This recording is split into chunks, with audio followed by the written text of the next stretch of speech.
Hello students, आज हम zoology के पेपर थर्ड में पढ़ेंगे मैनेजमेंट ऑफ नेचुरल रिसोर्सेज। इसमें पढ़ेंगे हम मैनेजमेंट ऑफ रिन्यूएबल रिसोर्सेज,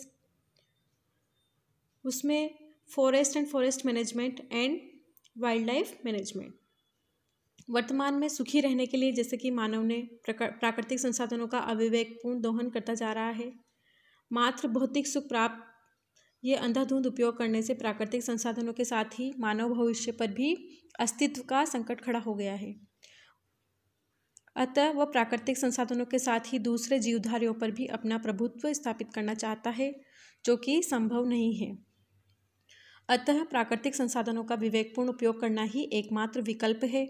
मनुष्य जाति एवं संसाधनों का अस्तित्व यथावत रखने के लिए संसाधनों का सदुपयोग बुद्धिमानी पूर्वक करना ही उनका प्रबंधन कहलाता है।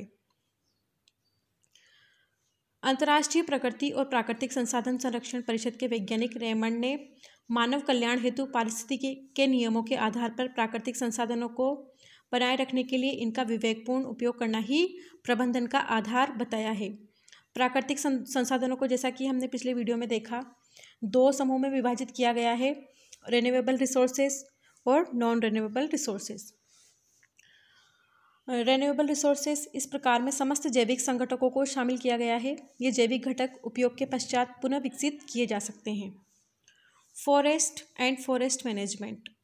वनों से हमें कोयला, जड़ी बूटियाँ, लाख, गोंद, चंदन, रबड़ व ईंधन के साथ ही इमारती लकड़ी आदि अनेक लाभदायक जीव जंतु प्राप्त होते हैं, परंतु वनों के अविवेकपूर्ण दोहन से प्राकृतिक चक्रों के अनियमित होने का संकट मंडरा रहा है।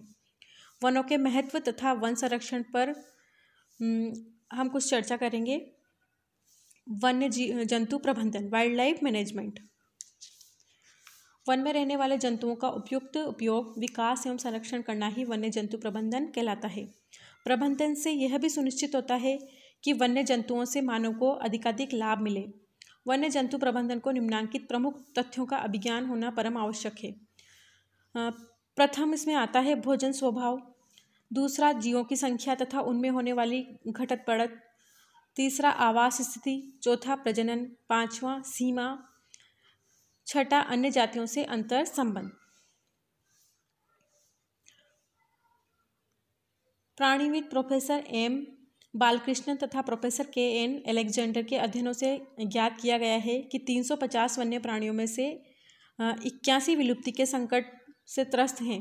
हमारे देश में 1952 में भारतीय वन्य प्राणी परिषद की स्थापना की गई है।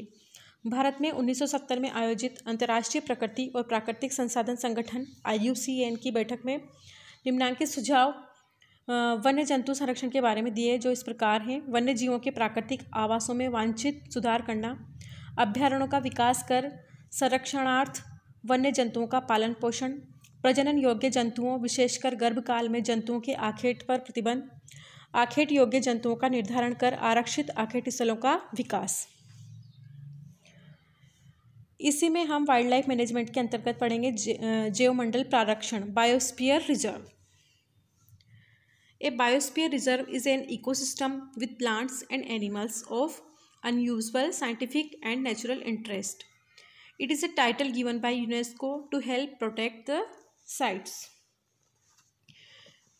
यूनेस्को जैवमंडल प्रारक्षण की महत्ता को स्वीकारते हुए यूनेस्को ने मनुष्य तथा जैवमंडल कार्यक्रम MAB, man and biosphere programme के अंतर्गत जैवमंडल प्रारक्षण को 3 प्रमुख उद्देश्यों की पूर्ति हेतु क्रियान्वित किया गया है। इसमें मुख्य हैं संरक्षण करने हेतु, अनुसंधानात्मक कार्य हेतु एवं विकासात्मक गतिविधियों हेतु।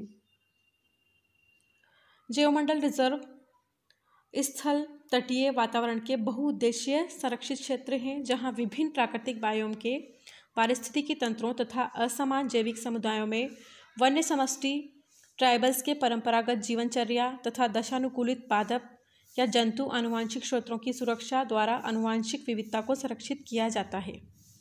The plant is to promote management, research and education in ecosystem conservation. This includes the sustainable use of natural resources. Biosphere reserves exchange knowledge and experiences on new ideas for sustainable development.